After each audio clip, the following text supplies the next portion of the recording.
Hello, my dear students. Today we will discuss a very beautiful poem by Shirley Tolson, that is a photograph.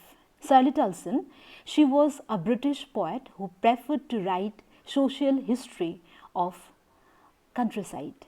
Now we will begin with the poem.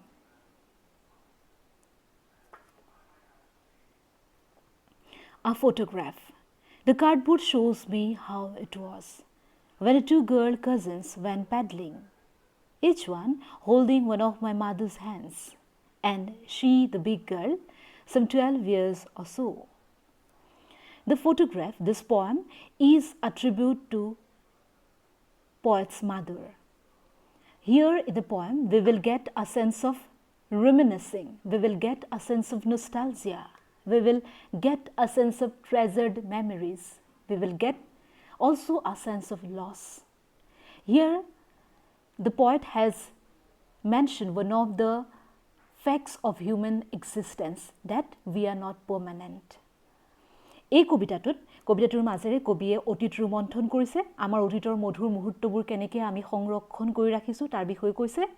আৰু এই কবিতাটোত আমি এক হতাশাগ্ৰস্ততা, এক বিষাদগ্ৰস্ততাও পাওঁ। আৰু লগতে কবিয়ে এই কথাও ক'ব বিচাৰিছে যে আমাৰ যিটো মানৱ জীৱন, সেই মানৱ জীৱন ক্ষণস্থায়ী। The cardboard shows me how it was. The cardboard means the photograph. I have given you the meaning of the word cardboard. Cardboard means stiff material like very thick paper often used for making boxes.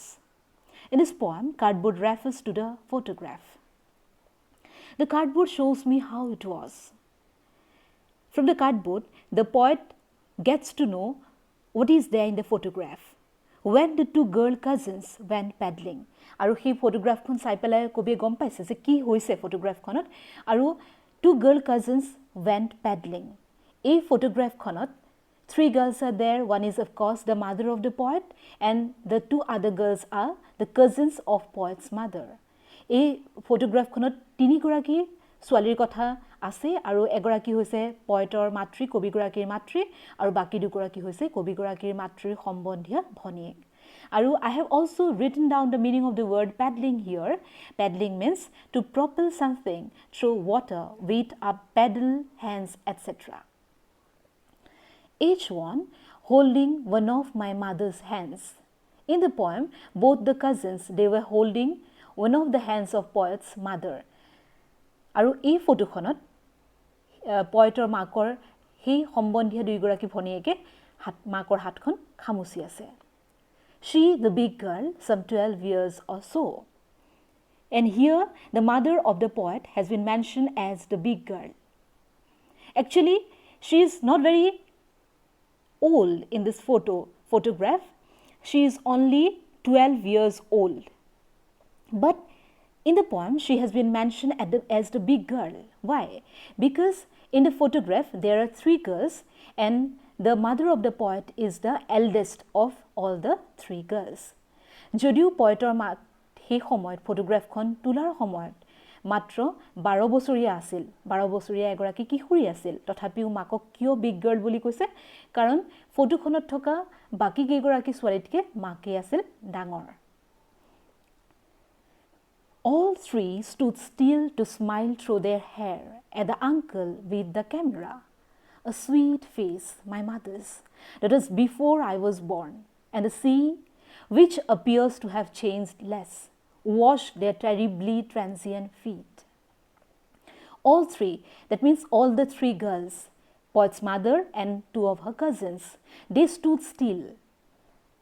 They stood still and they smiled at the person with the camera. One of the uncles of poet's mother who was capturing the photograph of all the three girls, they just smiled at the uncle. আৰু কি কৈছে, ইয়াত তিনিগৰাকী ছোৱালী, পয়েটৰ মাক আৰু তেওঁৰ দুইগৰাকী cousin, তেওঁৰ সম্বন্ধীয় দুইগৰাকী ভনীয়েক, তেওঁলোকে একো মুভমেণ্ট নোহোৱাকৈ, কোনো ধৰণৰ লৰচৰ নকৰাকৈ ফটোৰ কাৰণে পোজ দি আছে। আৰু তেওঁলোকে কি কৰিছে, হাঁহিছে নিজৰ আংকললৈ চাই, যিজনে নেকি তেওঁলোকৰ ফটোগ্ৰাফখন ক্লিক কৰি আছিল, ফটোগ্ৰাফখন তুলি আছিল, সেই আংকলজনলৈ চাই তেওঁলোকে এটা মিচিকিয়া হাঁহি মাৰিছে। A sweet face, my mother's. For every daughter in the world, the face of her mother is the most beautiful thing in the world.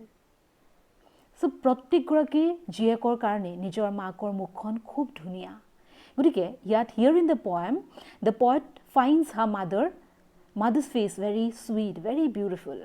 poet ইয়াত মাকৰ মুখখন খুব ধুনীয়া দেখিছে. And the photograph was taken before she was born. Of course, in the photograph, in the earlier paragraph, we have got that her mother was only 12 years old when the photograph was taken. That is why the poet has mentioned that the photograph was taken before I was born. Aru poet ki boli koise je mur jonmor agote ei photograph khon tula hoisile. Tikan titia makor boyoh matro 12 bosor asile. And the sea which appears to have changed less. We all know the sea is an element of nature, an object of nature. The objects of nature do not change much. Here in the photograph, a sea is there, but over the period of time, the sea hasn't changed much. Aru koise je ei photograph khonot ekhon sagorer ullekh ase, he sagorkhon jihetu prakritir bostu aru gotike he sagorkhon iman bosor pasoto বহুত বেছি হলনি হোৱা নাই বা সাগৰখনৰ বহুত বেছি পৰিৱৰ্তন হোৱা নাই. But wash their terribly transient feet. Both all the three girls, mother and two of her cousins, they are there in the seashore. And the imprints of their feet, the imprints were washed away by the water of the sea. That is why the poet has mentioned the word transient. Transient means temporary. Transient means which is not permanent. Here the poet is showing us that the elements of nature is much more powerful than we the human beings. We cannot be permanent, but nature is permanent. So here the poet has mentioned two words, and that is terribly transient. And these are alliteration. Alliteration means when two same consonant sounds come together. Here T of terrible, T of transient. Both consonant sounds. আৰু দুইটা একেলগে আহিছে গতিকে আমি alliteration বুলি কৈছো. আৰু কবিয়ে এই লাইন দুটাৰ জৰিয়তে এই শাৰী দুটাৰ জৰিয়তে এটাই বস্তু দেখুৱাব বিচাৰিছে যে সাগৰখনৰ বহুত বেছি পৰিৱৰ্তন হোৱা নাই, কিন্তু পয়েটৰ মাকৰ যি পদচিহ্ন সেই পদচিহ্ন সাগৰৰ পানীয়ে যেনেকৈ উটুৱাই লৈ যাব পাৰে মুহূৰ্ততে, ঠিক তেনেদৰে আমি মানুহবিলাক বা মানৱ জীৱন খুবেই ক্ষণস্থায়ী. Some 20-30 years later, she would laugh at the snapshot. See Betty and Dolly, she'd say, and look how they dressed us for the beach. The sea holiday was her past, mine is her laughter, both wry with the labored ease of loss. So here the poet is imagining that some 20-30 years later, looking at the photograph, the mother of the poet, she would have told her, look at Betty and Dolly. So, Betty and Dolly both are the cousins of poet's mother. So, 20-30 years or pisot, Kobir matrigoraki zetiai photokhon sale heten. So, here I have also given the meaning of the word snapshot. Snapshot means photograph. Gotike ei photograph khon 20 বা 30 বছৰৰ পিছত যেতিয়া কবিৰ মাতৃগৰাকী চালেহেঁতেন তেতিয়া তেওঁ কি কৰিলে হলে আনন্দ মনেৰে তেওঁ হাঁহিলেহেঁতেন আৰু হাঁহি পেলাই তেওঁৰ নিজৰ দুগৰাকী কাজিনক নিজৰ সম্বন্ধীয় ভনীয়েকগৰাকীক দেখাই পেলাই ক'লেহেঁতেন চোৱাচোন চোৱা সেয়া বেটি আৰু ডলি আৰু ক'লেহেলে look how they dressed us for the beach. They are enjoying their sea holiday. They are all dressed up. They are enjoying fully, and the mother would have loved looking at the photograph of theirs. আৰু কবিয়ে কৈছে যে এই ধুনীয়া সেই ফটোখন দেখি পেলাই 20 বা 30 বছৰৰ পিছত তাই পয়েটৰ মাকে হয়তো হাঁহিলেহেঁতেন আৰু এতিয়া কি বুলি কৈছে the sea holiday was her past. গতিকে here the poet is trying to show us two different senses of loss. One, of course, is the loss of poet's mother. What was the loss of poet's mother? The loss of poet's mother was the sea holiday. The sea holiday was her past and mine is her laughter. আৰু কবিয়ে কৈছে যে পয়েটৰ মাকৰ কাৰণে সেই যিটো সাগৰৰ পাৰত কটোৱা সেই বন্ধৰ দিনকেইটা সেইকেইটা মাকৰ কাৰণে অতীত আছিলে আৰু কবিগৰাকীৰ কাৰণে সেই মাকৰ লাফটাৰটো মাকৰ হাঁহিটো মাকৰ ধুনীয়া হাঁহিটো কবিগৰাকীৰ কাৰণে অতীত কাৰণ কবিগৰাকীৰ মাক এতিয়া কবিৰ লগত নাই So here the poet is trying to show us two different senses of loss. One, the mother is sensing, her mother is sensing a sense of loss because her golden childhood days are no more with her. These days are absent.